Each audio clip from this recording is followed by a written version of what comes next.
बहुत ही शानदार और जोशीला उद्बोधन भाई शिवेंद्र सिंह गौतम जी के द्वारा आज इस संविधान दिवस के शुभ अवसर पर आप सभी संविधानवादी और इस देश के न्याय प्रिय लोग उपस्थित हुए।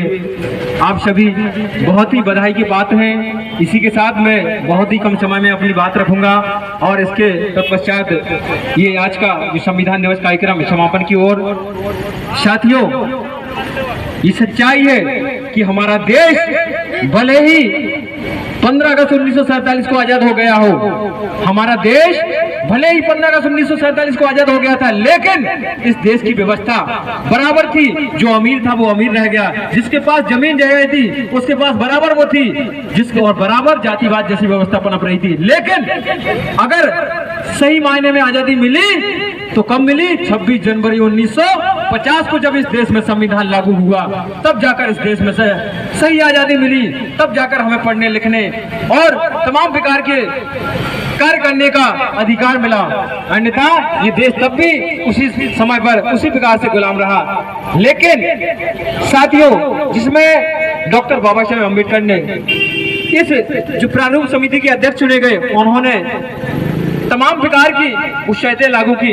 जैसे ओबीसी के लिए 340 में सबसे पहले रिजर्वेशन दिया गया कि जो ओबीसी की, क्योंकि इस देश में सबसे ज्यादा क्या है? संख्या है, और जिसकी जितनी संख्या भारी उसकी इतनी हिस्सेदारी की बात कही, तब जाकर उनको दिया। और उसके बाद 41-42 में, अनुच्छेद 41-42 में SC/ST के लिए प्रावधान रखा गया। और इस प्रकार से इस बहुजन SC/ST समाज के लोगों को, माइनॉरिटी समाज के लोगों के लिए बाबा साहब ने संविधान में अधिकार दिए। कुछ इस प्रकार से लिखा है कि हिंदू मुस्लिम सिख ईसाई, कि हिंदू मुस्लिम सिख ईसाई सबको एक समान लिखा है, कि हिंदू मुस्लिम सिख ईसाई सबको एक समान लिखा है, मिटाकर जात-पात भेदभाव को, कि मिटाकर जात-पात भेदभाव को बाबा साहब डॉक्टर अम्बेडकर जी ने इस देश का संविधान लिखा है। मेरे लोगों, इस देश का संविधान लिखा है। और चूंकि मेरे नाम के आगे टाइगर है शायर, लेकिन शायर इस देश जो समाज का क्या सच्चाई का आईना होता है। मेरे लोगों, मैं शायर किसी और तरह का शायर नहीं हूँ, इस समाज को सच्चाई का दिखाने का आईना दिखाने का काम करता हूँ। और बाबा साहब के ऊपर कुछ लाइनें पढ़ने का काम करूंगा। हो लुटा दे तेरी खातिर जान, बाबा साहब अम्बेडकर का जो एहसान है इस देश के लिए, समाज के लिए, SC/ST OBC माइनॉरिटी के लिए और तमाम इस देश की करोड़ों महिलाओं शोषित वंचितों के लिए, जो कभी मरकर भी नहीं चुका सकते। मेरे लोगों, हो लुटा दे तेरी खातिर जान, फिर भी गम नहीं होगा, तेरे जैसा कोई अब जख्म का मरहम नहीं होगा। पढ़ा तुझको तो एक शायर के दिल की धड़कने बोली, कई सदियों तलक अब दूसरा अम्बेडकर नहीं होगा, कई सदियों तलक अब दूसरा अम्बेडकर नहीं होगा। साथियों, ये सच्चाई है। आज इस देश के लिए, इस देश के तमाम दलित पिछड़े आदिवासी वर्ग के लोगों के लिए जो बाबा साहब ने व्यवस्था की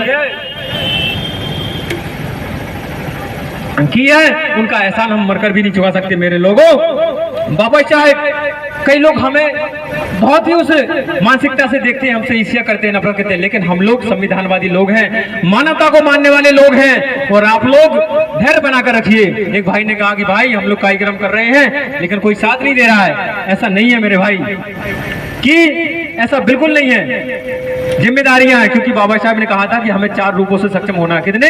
4 रूपों से। और वो पहला क्या है? शिक्षा। सबसे पहले हमें क्या? शिक्षित बनना है। शिक्षा, एजुकेशन मोस्ट पावर, यानी शिक्षा हमारे लिए बहुत महत्वपूर्ण है। और दूसरी बात, हमें आर्थिक स्थिति से सक्षम होना है। अगर आप आर्थिक स्थिति से सक्षम हो जाएंगे तो फिर आपको कैसे होना है?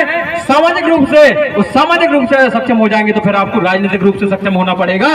तब जाकर आप मान सम्मान स्वाभिमान से इस देश के गरीब शोषित पीड़ित वंचित लोगों के लिए न्याय की आवाज कर पाएंगे, उनके जीवन में खुशहाली लाने का काम कर पाएंगे। मेरे लोगों, तो इस व्यवस्था पर भी चल रहा है। लोग कहते हैं, आपने कहा भाई कि नहीं साथ नहीं दे रहा है, ऐसा बिल्कुल नहीं है। ऐसा बिल्कुल नहीं है कि हम साथ नहीं दे रहे हैं, तैयार खड़े हैं, लेकिन जिम्मेदारियां हैं घर की, परिवार की और भी समाज की। आप बराबर काम करते रहिए। हम भरोसा दिलाते हैं आपको कि बहुत ही अच्छे तरीके से इस क्षेत्र में और पूरे देश में काम करने का काम करेंगे, क्योंकि इस देश में जो भाई चंद्रशेखर आजाद साहब ने जो बहुजनों की डोर पकड़ी है, संविधानवादी डोर पकड़ी है, वो जो मानवतावादी सोच की डोर पकड़ी है, वो एक दिन पूरे देश में भूचाल मचाने का काम करेगी। और अब तो और बहुजन समाज बहुत ही तेजी से बढ़ रहा है, कारवा बहुत तेजी से जा रहा है। आपने हाल ही में देखा होगा भाई आदरणीय दामोदर सिंह यादव जी जो खुलकर संविधान की बात कर रहे हैं और मनुवाद को एकदम से ललकारने का काम कर रहे हैं। बिल्कुल सच्चाई है, अगर जो भी मनुवादी व्यवस्था जो हमारे लोगों के खिलाफ होगी या हमारे लोगों को कमजोर करने के लिए खिलाफ षड्यंत्र करेगी, तो हम लोग जरूर उस एकता के साथ उसको मुंह तोड़ जवाब देने का काम करेंगे। मेरे लोगों, जाते जाते दो लाइनों के साथ अपनी बात को खत्म करूंगा कि सजा कर लबों पर ये संविधान निकले हैं मेरे लोगों, कि सजा पर लबों का ये संविधान निकले हैं, वतन पर मर मिटने का लिए अरमान निकले हैं। जमाना तुला है अगर जान लेने पे तो क्या डरना, हम भी सजा कर अपनी हथेली पर जान निकले हैं, हम भी सजा कर अपनी हथेली पर जान निकले हैं। इसी के साथ जय भीम, जय भारत, जय संविधान। संविधान दिवस की बहुत बहुत शुभकामनाएं। आप सभी लोग सबसे पहले तो अच्छे एजुकेशन ग्रहण करिए, क्योंकि शिक्षा ही आपके जीवन का उद्धार है, बाकी आप कुछ नहीं कर सकते। अगर आपके पास एजुकेशन है तो सब कुछ अच्छा है, एजुकेशन है तो आपसे कोई अंतर्दृष्टि नहीं कर सकता है, और एजुकेशन है तो आपके साथ कोई किसी प्रकार की छुआछूत नहीं कर सकता है। लेकिन आपको एजुकेशन में बहुत महत्वपूर्ण भूमिका निभानी होगी मेरे लोगों। अगर आप इसी तरीके से बनते रहे तो हम कुछ नहीं कर सकते हैं। बाकी आप सभी का बहुत बहुत धन्यवाद। जय भीम, जय भारत, जय संविधान। और ठीक है, एक बार जोरदार नारे लगा के, और बाबा साहेब अमर रहे, और भारतीय संविधान जिंदाबाद।